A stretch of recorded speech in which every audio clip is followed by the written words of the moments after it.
When you send a message to ChatGPT, it goes over the internet to ChatGPT's servers, figures out the response, and then it sends it back.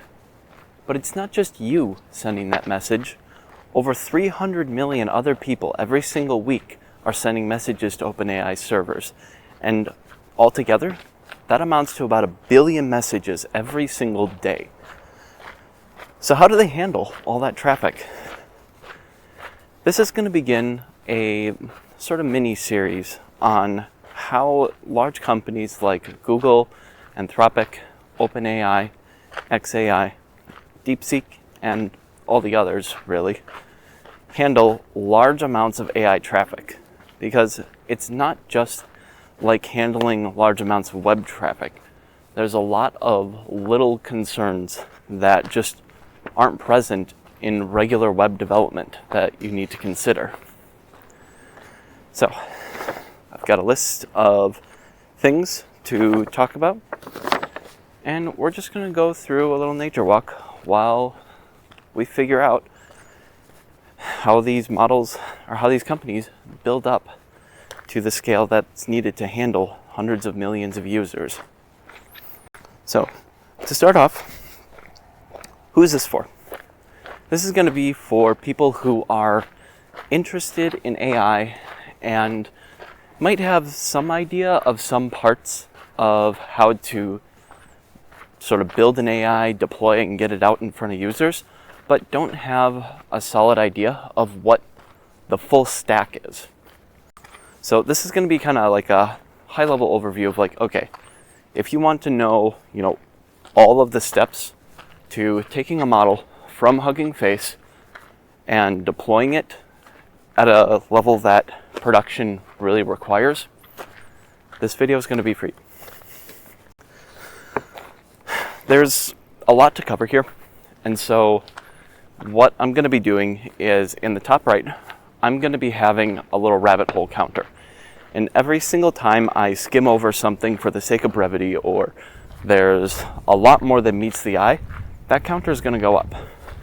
And at the end of this, I'm going to present every single rabbit hole that we skipped over on screen for you to check out, and so we can just kind of figure out as a community where we want this channel to go, because this is still an experimentation. So, one of the first things that we should probably clarify is the difference between generative models and classification models. Now, they might seem a little different, or they might seem very different from each other, but what you'll find out is that a lot of the sort of principles that can be sort of taken from classification models can be applied to generative models. And so since I'm personally more familiar with classification models, I'm going to be explaining things in the context of that. But we're going to work up to the goal of constructing a generative model that you can serve in production. So, well, hello there, little bug. So why would you want to use a classification model over a generative model? Well, to start off, they're often much, much faster.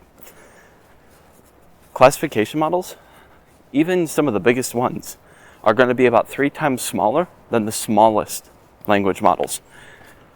Classification models will usually come in at around 300, 400 megabytes for like a transformer model, and much, much smaller if you're using something like a recurrent neural network.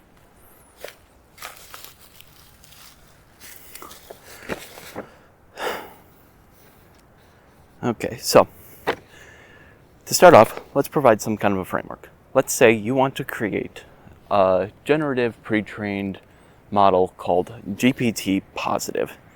GPT positive is only going to be trained on positive text from the internet. So how would you go about creating something like this? Well, to start off, you're going to need a lot of data. So the first thing you're going to download is the FindWeb dataset, which comes in at about 400 gigabytes of text, and about 15 trillion tokens. That is a lot. It's not something that we can just go through by hand and classify. It's not something that you can feasibly pay somebody else to go through and classify by hand either, like through Mechanical Turk or Fiverr or something like that. So what are our options here? We need to automatically filter between positive and negative sentiment from what is essentially a high quality scrape of the entire internet. Well, one thing you could do is you could use ChatGPT. ChatGPT it will work for this, but you're going to run into a lot of issues. First of all, it's going to be very slow compared to a classification model. What usually happens with this is, for a generative model, you're going to send the web text plus your question, which is going to be, is this positive or negative?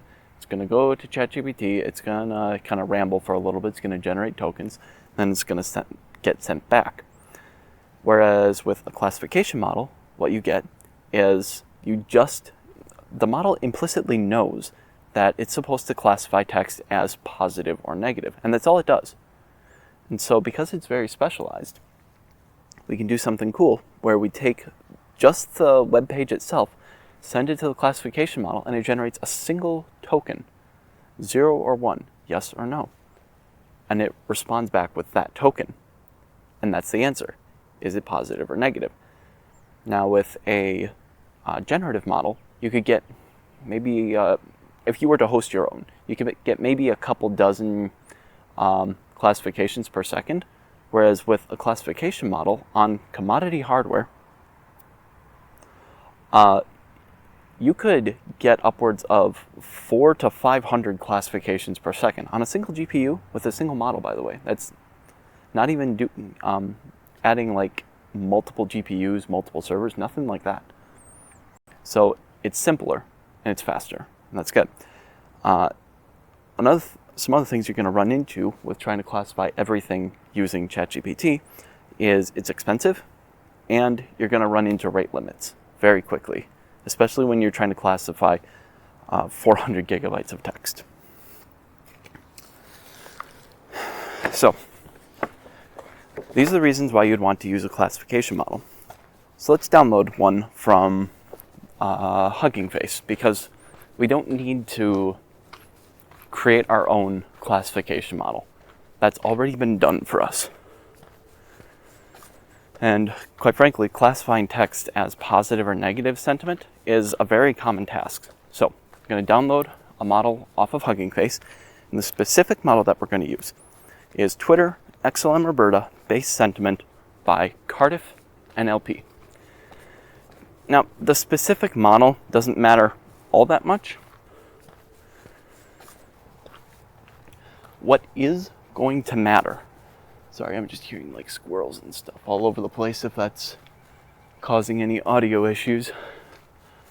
It doesn't really matter what the specific model is. What really matters are its stats, because these stats are what's going to help us know exactly how quickly we can classify our data set and what we can optimize about it to make it faster. One thing to note about this specific model is that it has a context window of about 512 tokens. Compare that to a context window, as it's called nowadays in generative LLMs, of something like Gemini, which has about 2 million or 1 million, depending on the model you use. So, download the model locally onto our computer, and we run inference on it, and it's slow as heck. What's going on? I just claimed that you could do hundreds on a regular computer, on commodity hardware. So what gives?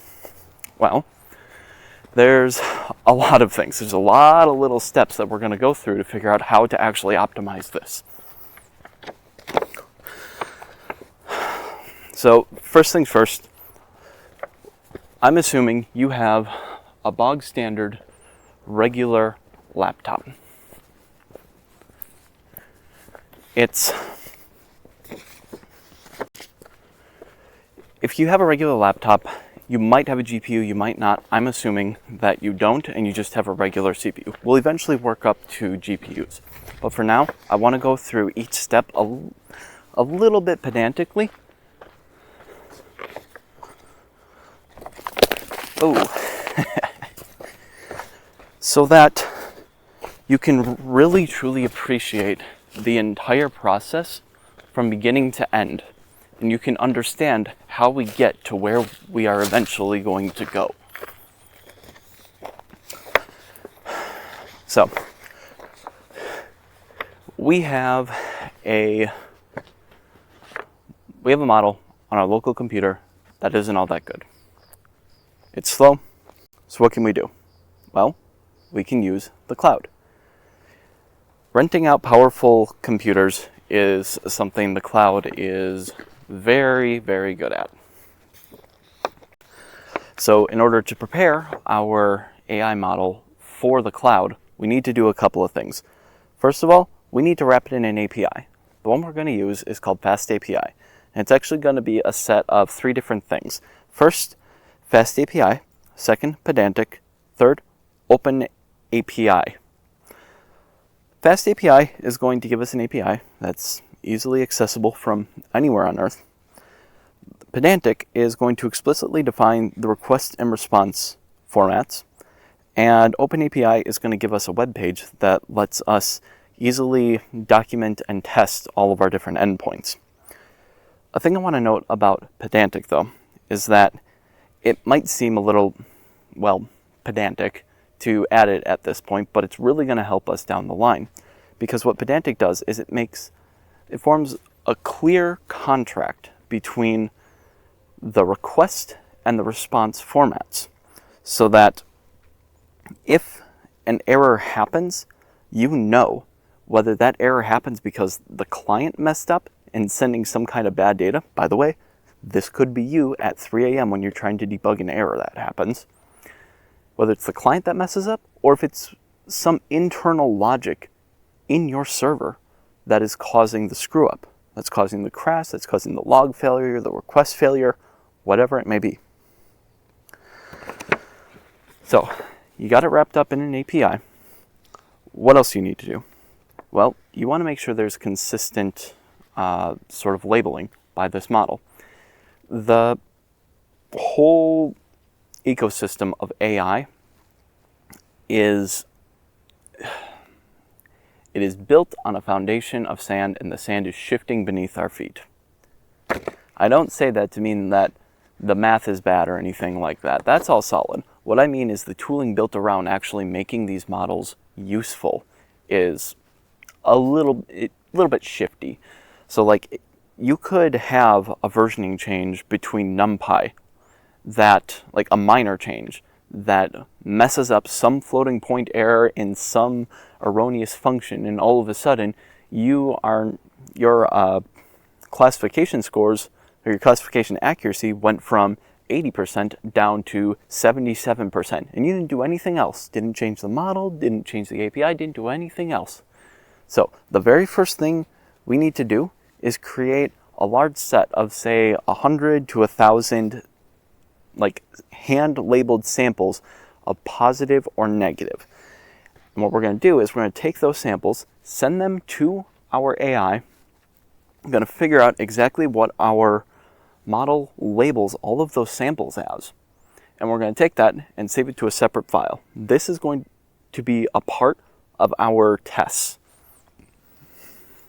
What we're going to do with that set of labels is when we iterate on this model, every single time we change something about our model or our API, or we upgrade a library or anything like that, we are going to take that exact same set of tests and we are going to send it to each one of the models. And we're going to make sure that none of our changes that we did outside of the model or within the model or anything like that, we're going to make sure that we are getting consistent F1 scores, precision scores, and what is the other one?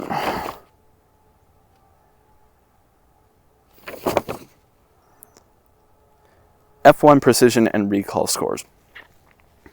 That right there is going to make sure that no matter what we change, we know that as whatever we do deploy into production is very, very likely to achieve the same results as the first one that we had.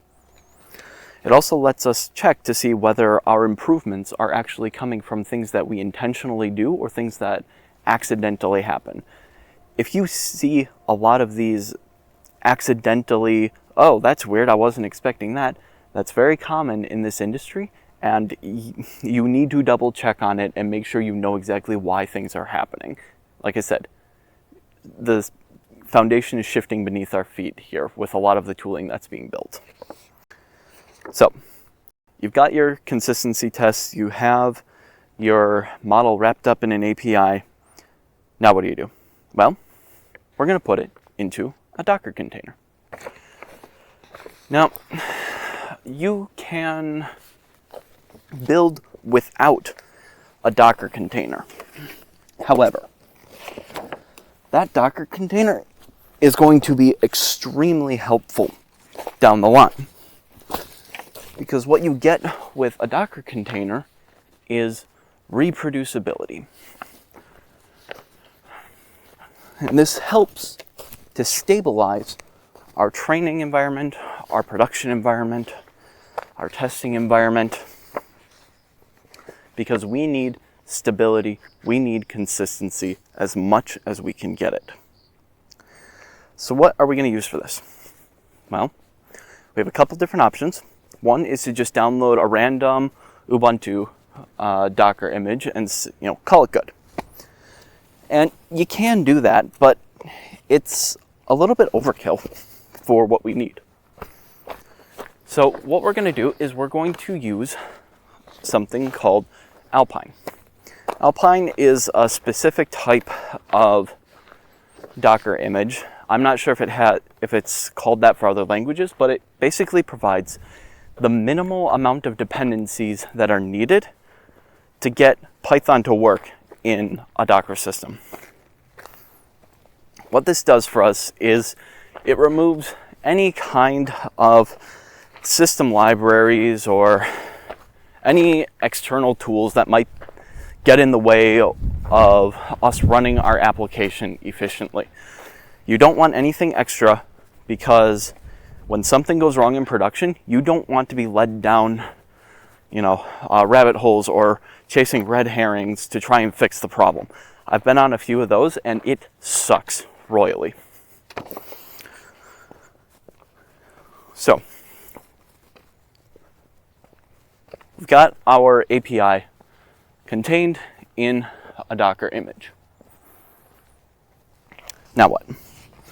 Well, what usually happens at this stage is, if you're unfamiliar with DevOps practices, what you'll end up doing is you'll run your tests locally, after you make a change.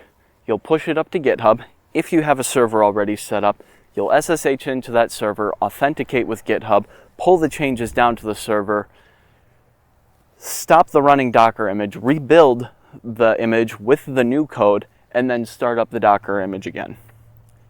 This is very error prone. There's a lot of manual steps that get in the way, and they can just get in the way of greatness, and it's not good. So what we're going to do to reduce the chances of us getting something wrong on accident is we are going to set up a CI/CD pipeline. CI/CD being short for continuous integration and continuous deployment. What this is going to look like once we have it all set up together is we are going to have our code locally on our machine. We're going to push that up to GitHub. GitHub is going to run all of our tests in the background, and only once those tests pass is it going to then push it up to the server, where on the server we are going to have a post-receive hook that runs a script that automatically shuts down the Docker image, pulls the new code, restarts it. It's not the most elegant way, and we'll get into something that's a little bit more elegant in the future, but for now, that will work well for our purposes.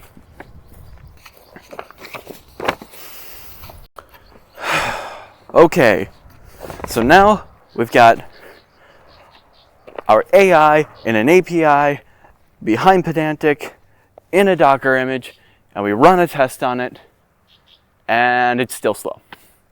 But it's the same amount of slow as before. And that's good, because that means that all of our changes that we made didn't actually affect the speed. It didn't slow it down, didn't speed it up. Everything is doing exactly how we expected it. And that's very good. So now that we have our model in the cloud, what can we do? Well, the easiest thing to do is to upgrade our computer by a $500 64-core monster in the cloud. And we run our AI model on it, and it does better, but it's nowhere near the speed increase that we expected. Locally on our computer, on CPU, we might have gotten a couple dozen classifications per second, which would take like 100,000 years or something crazy like that. In this cloud server, we can now do maybe 80 to 100 per second. I mean, it's better, don't get me wrong, but it's not, $500 an hour good. Okay, so now let's talk about GPU versus CPUs. The reason why I delayed talking about GPUs so long is because GPUs introduce a lot more complexity. CPUs are designed for high-speed sequential operations. Well, the thing about AI models is that they use a lot of matrix math, and matrix math is almost entirely parallelizable, which is something that GPUs are really, really good at.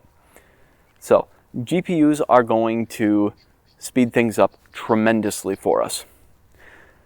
However, there are some challenges. The first is that they're really hard to get. If you are with some of the big cloud providers and you need to run your GPU servers in AWS, GCP, or Azure, you are competing against giant companies with giant budgets, and if you just want to request one little itty bitty teensy weensy GPU, yeah, you're going to be on a wait list. It's a pain in the butt. It's not fun. Good luck.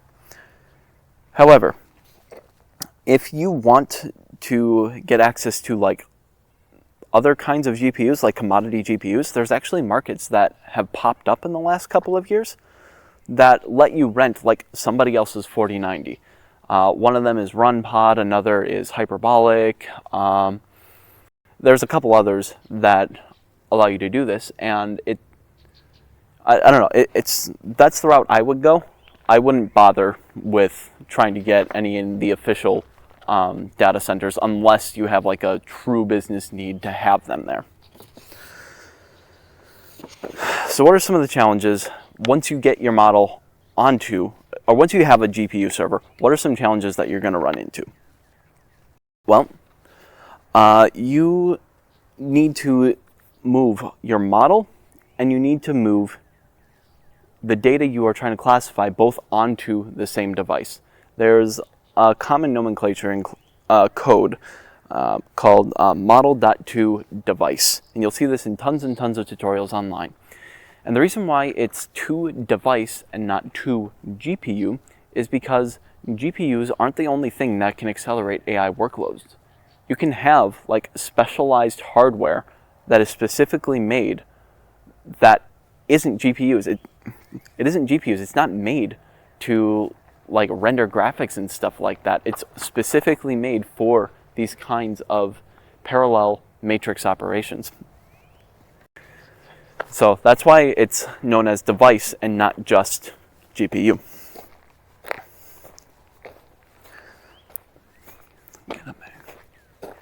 Okay, another thing you're going to run into when you try to use GPUs is you're going to want your test environment to be as close to your production environment as possible. Again, this goes back to the everything is shifting beneath our feet discussion we had earlier.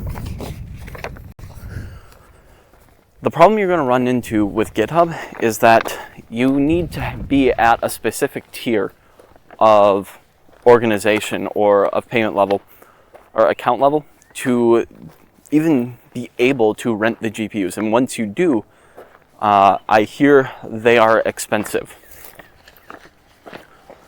And I'll have a screenshot of that up on the screen for you guys.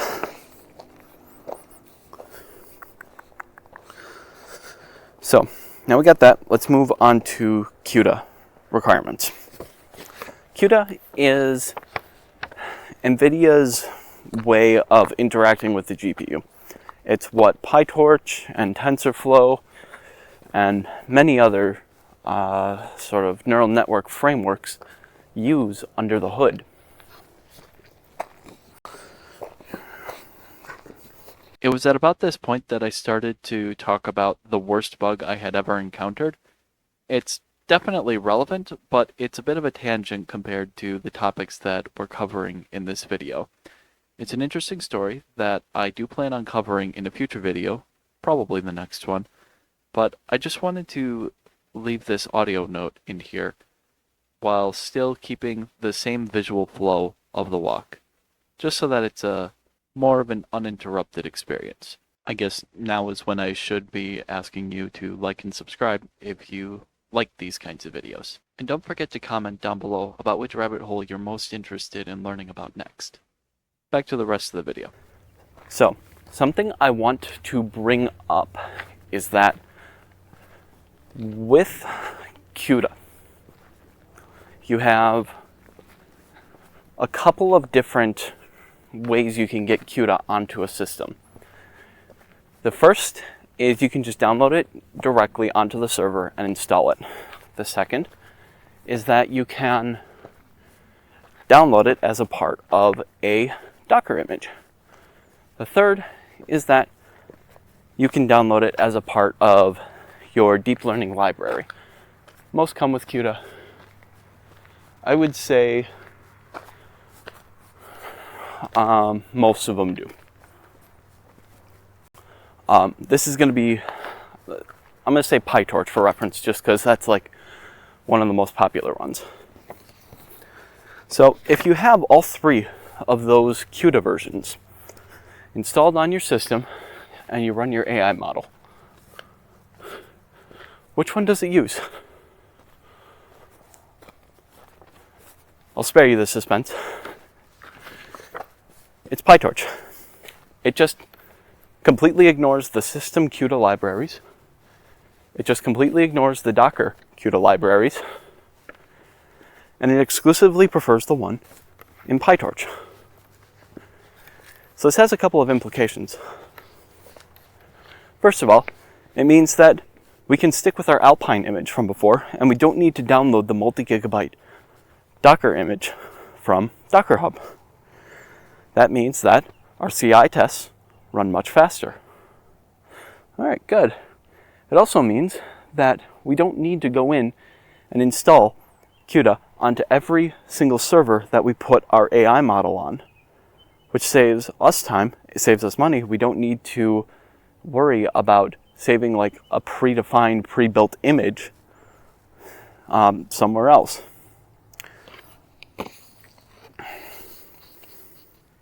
There are some framework alternatives. One of them, I'd say the two big ones are PyTorch and TensorFlow. They have like the most dominance in the industry. I'd say it's, if I had to guess, it's probably around 70-75% PyTorch, maybe 20% TensorFlow. I know TensorFlow was initially much more popular than PyTorch, but me personally, I prefer PyTorch just because it feels better to use. There are some others, such as JAX and TinyGrad. I think that JAX is a sort of spiritual successor to TensorFlow. I think they're both by the same or similar teams at Google. TinyGrad is a new one that's coming up that is created by George Hotz, same guy behind Comma. And the sort of shtick behind TinyGrad is that it tries to not rely on any sort of external dependencies like CUDA and stuff like that, because if you're relying on CUDA, it means that you're only going to be compatible with NVIDIA GPUs. So what they're doing is trying to be as compatible with as many hardware types as possible. So we'll see where that goes. Hopefully it gets some traction. And then there's AMD ROCm. ROCm is sort of AMD's version of CUDA, but for their own hardware. And it's not really used. I would say that at least 95% of the industry uses CUDA, and if you go into any serious AI team and suggest, hey, we're going to use ROCm, you're going to get laughed out of the room. That might change in the next couple of years, but it's been that way for a decade or so. And so, now, bringing it back, now that we have everything set up, we've got the model inside the API, inside of Pedantic, inside of Docker, with our tests and our CI/CD pipeline, and we're on a GPU. When we run the tests, boom, we get a modest throughput with not a whole lot of expense. Now, it's pricier than a regular CPU server, but it's significantly less than the $500 a month monster CPU server that we had before. The price to performance is much, much, much better. So there's a lot of extra things that we could do to improve this, and we're going to get into a lot of the more nitty-gritty details in the next video. This was mostly just trying to set up the bedrock for how we are going to make our changes in the future. In the next video, we are going to be taking a look at some model side optimizations without needing to upgrade our hardware. So we can just improve the software and we improve the throughput. We don't need to pay more money for it. We're going to take a look at batch inferencing. And that's going to be where we can take, 100 different messages, 100 different web pages all at once and try to classify them and get an answer in a much quicker time than it would take than if we were to do each one of those individually. We're going to take a look at token limits, because right now we're assuming that every single message you send is 512 tokens, but it doesn't need to be that. We can shorten, or, well, in this case we can't lengthen it, but with another model we could lengthen the token limit so that we can give the model a larger or shorter context depending on how accurate we want it to be. We're going to take a look at enterprise GPUs versus consumer cards like the RTX 4090. We're going to take a look at why consumer cards can sometimes be faster than the enterprise cards. We're going to take a look at memory leak prevention, because despite the fact that these models aren't generating tokens, they're not growing in memory. If we try to inference with them too quickly, there can sometimes be memory leaks based on how quickly the computer can move data into and out of VRAM. So yeah, that's what you have to look forward to. As promised, here are all of the rabbit holes that I kind of skipped over and talked about. And I hope you look forward to the next video.